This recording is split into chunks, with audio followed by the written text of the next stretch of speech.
پھر سجدہ شکر ادا کیا، جلوس فرما ہوئے۔ مہین پر خلافت ولی عہد سلطنت سلطان دارا شکوہ نے آگے بڑھ کر نظر پیش کی جو قبول ہوئی، اور اعلان ہوا، مابدولت نے شاہ بلند اقبال سلطان دارا شکوہ کو وہ اعزاز عطا فرمایا جس سے عرش آشیانی جہانگیر نے اس ناچیز کو مشرف فرمایا تھا۔ حکم دیا جاتا ہے کہ آج سے شاہ بلند اقبال اس تخت زرنگار پر جلوہ افروز ہوا کرے۔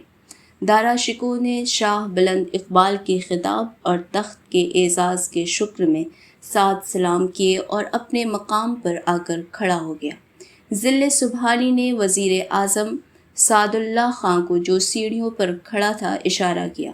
وزیر اعظم نے دارا شکوہ کا ہاتھ پکڑا اور تخت پر بٹھا دیا اور مبارکباد پیش کی۔ 7000 منصبداروں کی قطار کے سامنے شہزادہ محمد شجاع، شہزادہ اورنگزیب اور شہزادہ مراد کھڑے تھے۔ شجاع اور مراد جب نظریں پیش کر کے الٹے پاؤں واپس ہوئے تو آہستہ سے دارا شکوہ کو مبارکباد دی، لیکن اورنگزیب بھاری قدم رکھتا آیا اور اپنے مقام پر کھڑا ہو گیا۔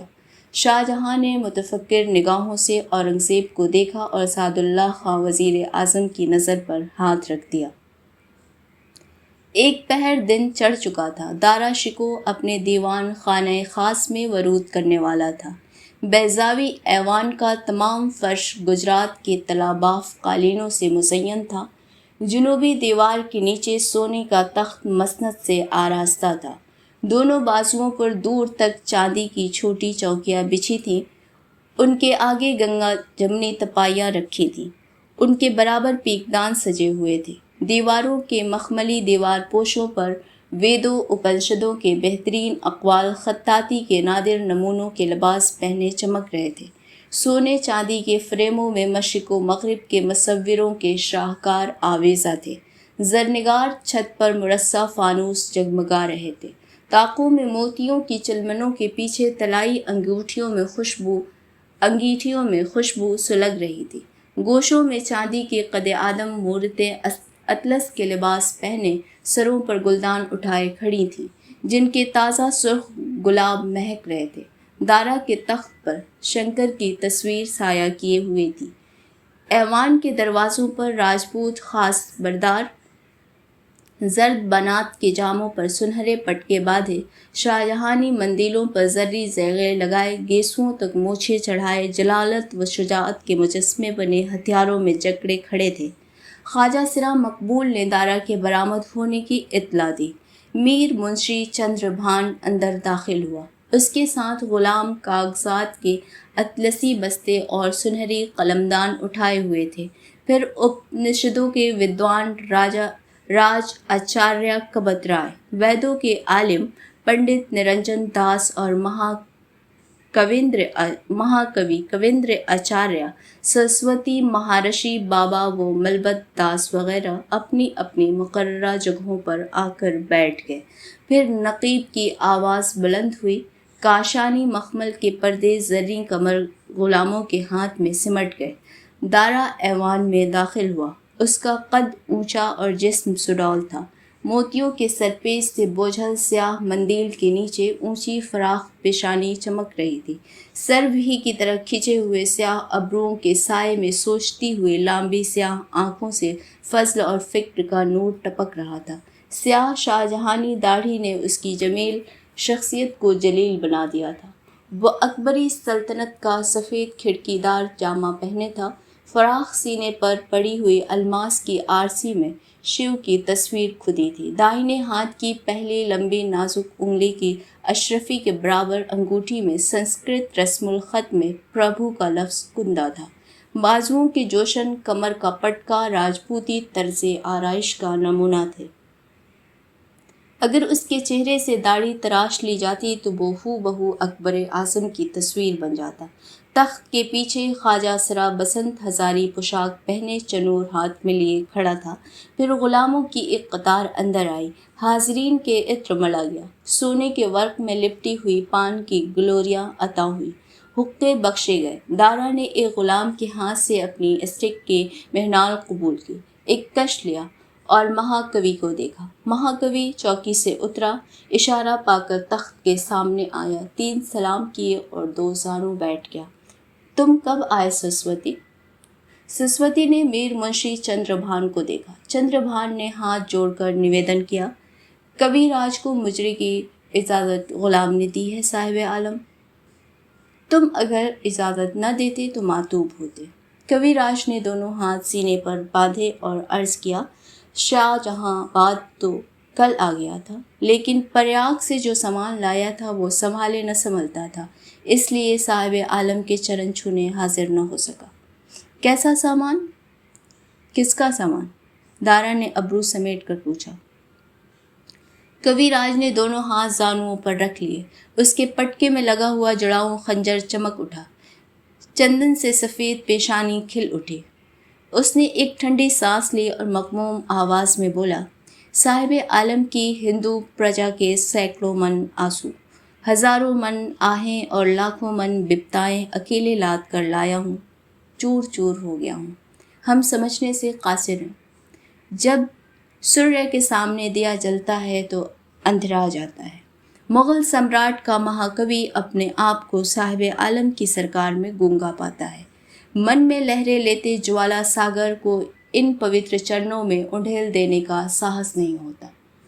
سرسوتی، بھول جاؤ کہ تم آل تیمور کے جلیل الشان ولی عہد کے حضور میں ہو۔ یاد رکھو کہ تم اس دارا کے سامنے ہو جو علم کا عاشق اور عالموں کا خادم ہے۔ بے جھجک بیان کرو۔ اور کویندر آچاریہ کی آواز سے سارا ایوان گونجنے لگا۔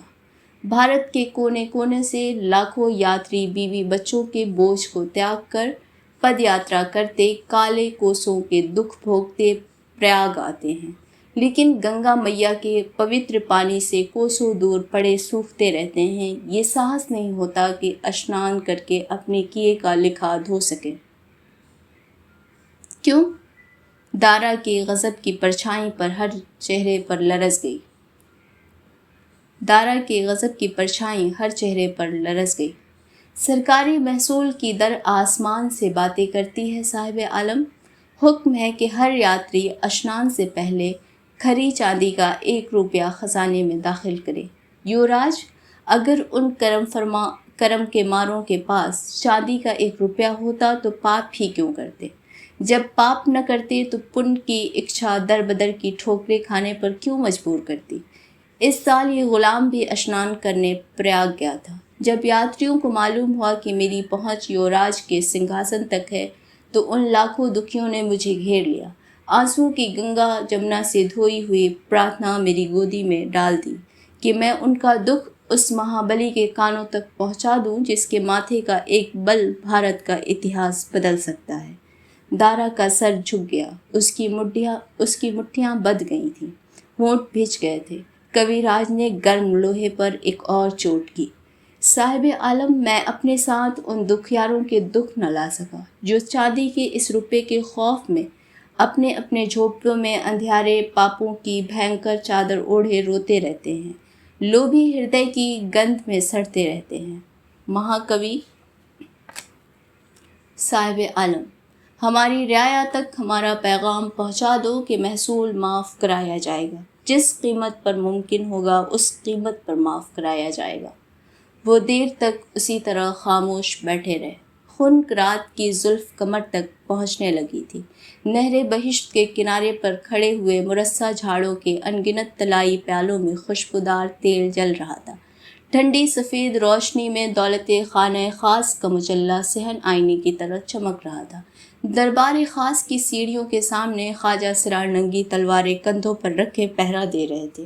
ذل سبحانی سفید جامے دار کا سادہ چوغا پہنے، ہلکا پٹکا باندھے، مورتیوں سے سفید پاپوش پہنے ٹہل رہے تھے۔ سایہ ساتھ ساتھ چل رہا تھا۔ ان کے دائیں ہاتھ میں یکساں قامت و قیمت کے موتیوں کی تسبیح تھی جو گھٹنوں تک دراز تھی۔ پہلو کے برج میں کوئی کنیز طاؤس بجا رہی تھی جس کی مدھم آواز نے رات کی غنودگی کو نشہ پلا دیا تھا۔ پھر دولت خانہ شاہی کی سیڑھیوں پر ہتھیار کھنک اٹھے۔ گرز برداروں کی صف سے دارا شکو بابا گزر رہا تھا۔